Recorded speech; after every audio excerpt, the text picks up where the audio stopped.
Mais moi, ce qui me choque, c'est quelque chose de plus profond et de plus grave. Vous ne vous en rendez peut-être pas compte.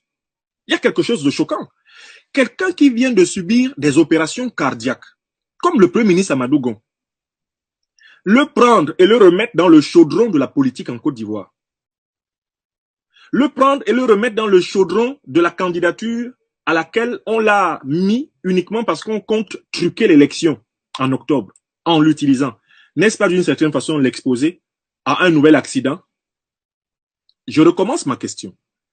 Alassane Dramane Ouattara, le président du RHDP, ne se rend-il pas compte qu'en remettant Amadou Gon dans le chaudron de l'action politique, il l'expose à un nouvel accident vasculaire cérébral qui risquerait celui-là d'être définitif et mortel?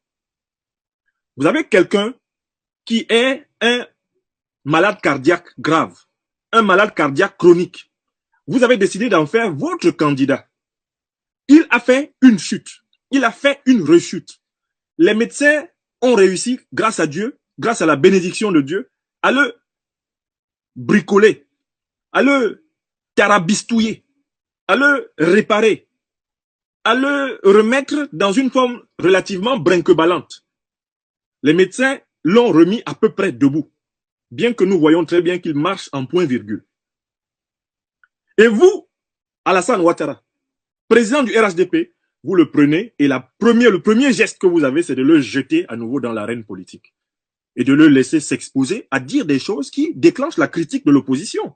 Puisqu'il est de retour au combat politique, ben, il dit des choses, on peut le critiquer.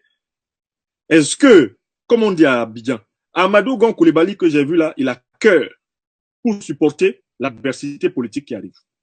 Est-ce que Amadou Gon Coulibaly qui est revenu là, c'est un candidat, mais physiquement, psychologiquement, mentalement et spirituellement viable pour mener ne serait-ce que le début d'une campagne